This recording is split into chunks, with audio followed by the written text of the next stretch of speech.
안녕하세요. 김용진 목사입니다. 이 영상은 성경 통독하시는 데 도움을 드리기 위해 마련한 영상입니다. 통독을 하면서 익숙하지 않은 배경과 내용들로 인해 어려움을 겪는 성도분들이 조금이나마 도움이 될까 싶어 마련한 것인데요. 조금만 관심을 기울이시면 읽으시는데 유익이 있을 겁니다. 그럼 오늘 읽을 부분에 대한 안내를 해드리겠습니다.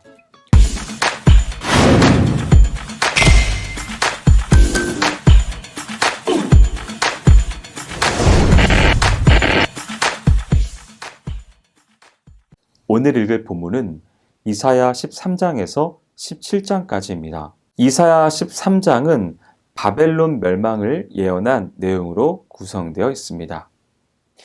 1절에서 16절은 바벨론을 멸망시키기 위하여 하나님께서 군대를 소집하시는 내용과 그 멸망의 심판 날에는 고통, 놀라움, 슬픔, 잔혹함, 사륙 등이 가득할 것이므로 바벨론을 향하여 애곡하라고 경고하는 내용을 기록하고 있습니다.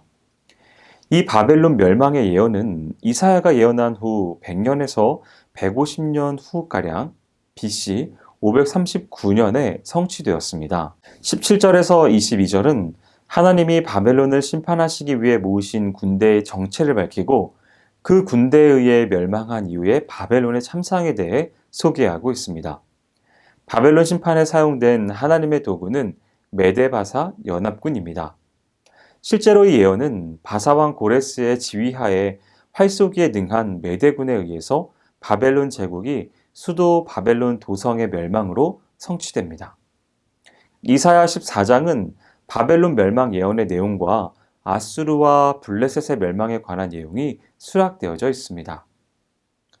1절에서 3절은 바벨론의 멸망으로 인해 포로되어 갔던 이스라엘 민족의 본토 귀환과 본토에서 얻을 안식에 대해 예언을 기록하고 있습니다. 여기서 이사야 선지자는 바벨론에 대한 심판은 하나님께 대한 그들의 교만죄의 결과이지만 다른 면에서 볼 때 그것은 이스라엘을 위한 하나님의 구원 역사임을 암시해주고 있습니다. 또 하나님께서 세계 역사를 철저하게 공의의 법에 따라 운행하시되 이스라엘의 구원을 위한 구속사를 중심으로 운행하심을 보여주고 있습니다. 4절에서 23절은 바벨론 멸망으로 포로 귀환하게 될 이스라엘이 부를 노래로 주어진 단락입니다.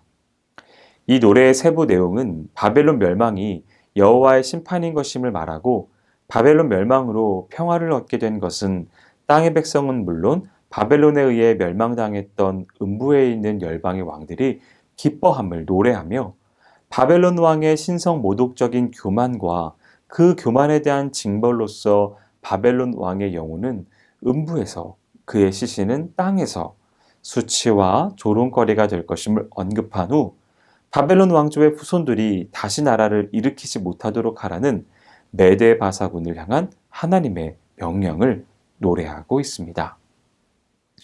24절에서 27절은 아수르 제국의 멸망에 대해 예언한 부분입니다. 아수르의 죄와 멸망에 대해서는 이미 예언하였으며 이 예언의 성취는 37장에서 기록하고 있습니다.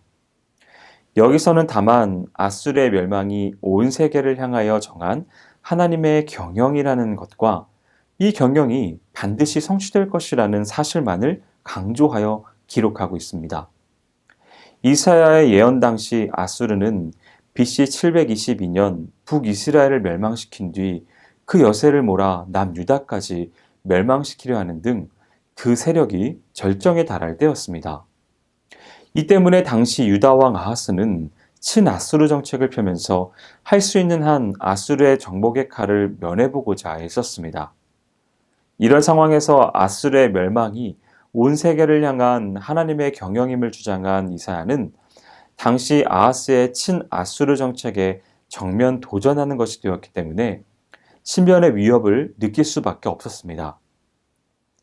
그럼에도 불구하고 이사야는 그의 예언을 조금도 굽히지 않았습니다. 한편 그의 예언대로 실제로 BC 701년 사네립 왕이 예루살렘 공격에 실패하고 죽은 후 아수르 제국은 연이은 권력 다툼과 내란으로 급격히 쇠퇴하여 가다가 급기야 바벨론에 의해 BC 612년 수도 니느웨의 함락과 함께 사실상 멸망하게 되었습니다. 28절에서 32절은 블레셋 멸망에 관한 내용입니다. 예언이 주어진 시기가 나오고 블레셋 민족의 멸망의 확실성을 이야기한 후 블레셋이 보내온 사신들에 대한 답변으로서 오직 여호와 안에서만 안정을 구하고 그들과의 동맹을 거절할 것을 언급하고 있습니다. 본래 블레셋은 BC 12세기 초 또는 13세기경 지중해에 있는 큰 섬 크레타에서 팔레스타인 서남쪽 지중해 연안으로 이주해온 해양 민족으로서 모조리 멸절시켜야 했던 가나안 7족속 중에 하나였습니다. 그러나 이스라엘이 불순종하여 그들을 남겨둠으로 인해 블레셋은 끊임없이 이스라엘을 괴롭히는 그들의 옆구리에 가시가 되었습니다.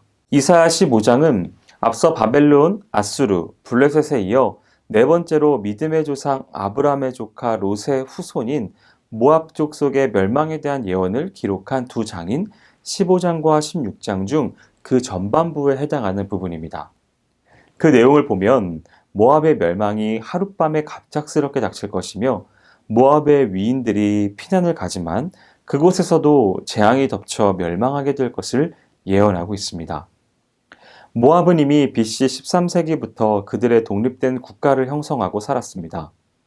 한때는 르우벤 지파가 차지한 땅, 곧 사해 북쪽 지역을 점령하기도 하였지만 다윗 이후로부터는 주로 이스라엘의 조공을 바침으로 서로 화친하였습니다. 하지만 그들은 광야 시대에 이스라엘을 범죄에 빠뜨렸던 일로부터 시작하여 BC 722년 북이스라엘이 멸망할 때까지 오랜 세월 동안 이스라엘에게 갖은 악영향을 끼쳤습니다. 이러한 모압 족속을 향해 이사야는 혹독한 멸망을 예언하고 있는 것입니다. 또한 이사야 당시 모압은 아람과 반아수르 동맹을 맺은 북이스라엘과는 적대 관계에 있었으므로 반대로 아수르에 대해서는 우호적이었습니다. 그러다가 BC 712년경 히스기야 통치 당시 남유다와 블레셋과 함께 반아수르 동맹을 결성함으로써 아수르의 철저한 보복을 당하게 되었습니다.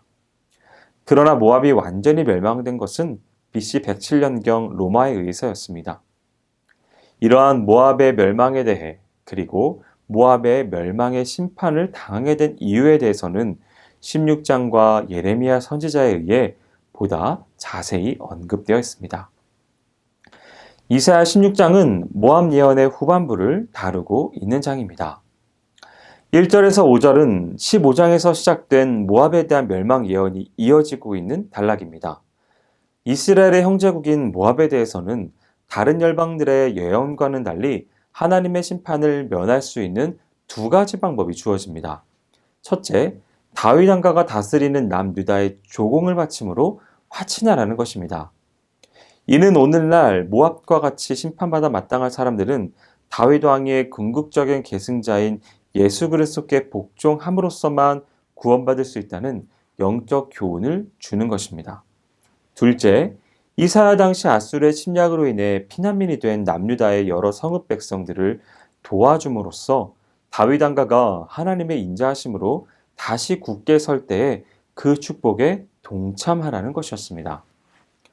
여기서 이사야 선지자는 비록 현재는 범죄에 대한 하나님의 징계로 인해 남유다가 곤경 중에 처해 있지만 인자한 하나님께서 다윗과 맺은 언약을 기억하셔서 그 왕위를 굳게 하시고 궁극적으로 한 충실할 왕, 곧 메시아를 세우셔서 그 나라를 공평과 의의로 다스리게 하실 것과 혈통과 신분에 관계없이 누구든지 메시아 왕국에 속한 자가 궁극적인 구원의 복을 누린다는 사실을 보여주고 있습니다. 6절에서 14절은 모압에게 심판을 피할 수 있는 방법을 제시하였지만 교만한 모압이 이를 거절함으로써 결국 멸망의 심판을 당하게 될 것임을 예언하고 있는 부분입니다. 본문의 내용을 보면 먼저 심판을 피할 길을 일러주었지만 교만과 거만과 분노로 이를 거절한 사실을 기록하고 대적의 침입에 의해 모든 농작물들을 약탈당하게 될 것을 슬퍼하는 선지자의 애가를 그리며 급기야 모압은 3년 내에 즉 하나님의 정하신 바로 그때에 멸망하게 될 것이라고 예언하고 있습니다. 이사야 17장은 아람과 북이스라엘의 연합국의 멸망 및 아수르 군대의 패망을 예언하는 장입니다. 1절에서 3절은 이방 국가의 심판 예언 중 5번째인 아람의 수도 다메섹의 멸망에 대한 예언으로 수도 다메섹을 비롯하여 아람의 모든 성읍들과 백성들이 멸절될 것이라고 예언하고 있습니다. 다메섹의 멸망 예언은 이미 7장과 8장에서 주어진 바 있지만 그곳에서는 남유다의 구원과 보호에 대한 약속의 내용으로 언급하였던 것이며 여기서는 온 세계를 향한 하나님의 경영을 계시하는 차원에서 다시 한번 간략하게 언급하고 있는 것입니다. 그리고 다메섹이 멸망의 심판을 받는 이유에 대해서는 성경에 구체적인 언급은 없었지만 북이스라엘과 연합하여 하나님의 도성인 예루살렘을 공격한 것 때문일 것으로 추측합니다. 한편 다메섹 멸망 예언은 BC 732년경 아수르 왕 디그레필레셋 3세가 다메섹을 함락시킴으로써 성취되었습니다. 그리하여 상업의 중심지로 매우 번창했던 다메섹은 다시 과거의 영화를 회복하지 못한 채 지금은 일개 지방도시로 남아있을 뿐이었습니다. 4절에서 11절은 북이스라엘의 멸망에 대한 예언이 나옵니다. 이는 이미 9장에서 한번 언급된 바 있습니다. 그곳에서는 거듭된 하나님의 징계에도 불구하고 회개치 않은 교만과 폐역으로 인하여 멸망당할 것을 예언할 반면 본단락에서는 동맹국의 다메섹 멸망 예언과 관련하여 하나님을 의지하지 않고 결국 멸망하게 될 이방 국가를 의지하여 그들과 동맹을 맺고 그들의 우상을 섬긴 어리석음으로 인하여 멸망하게 될 것임을 예언하고 있습니다. 그런데 여기서 이사야는 국가로서의 북이스라엘은 이방 국가와 동맹을 맺어 세속적으로 타락하였기 때문에 필히 멸망할 것이나 그 백성은 한번 택하신 선민이므로 엘리야 시대에 바알에게 무릎 꿇지 않은 7,000명의 의인들과 같은 소수의 의인들이 반드시 여호와께 회개하고 돌아와 구원받을 것이라고 예언하고 있습니다.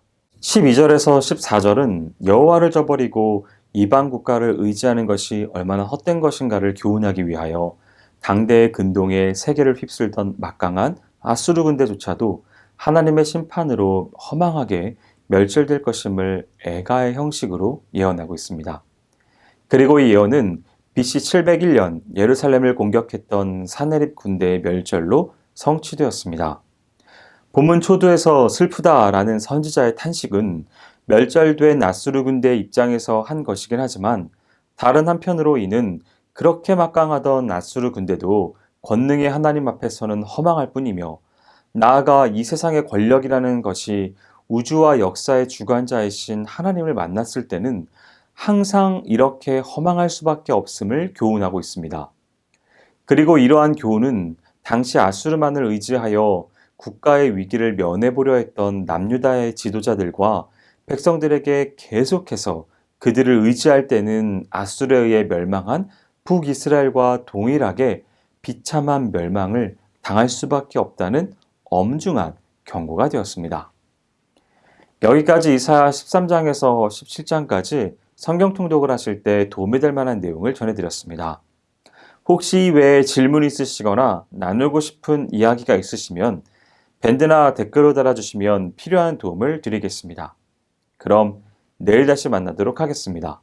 동독 화이팅 하세요!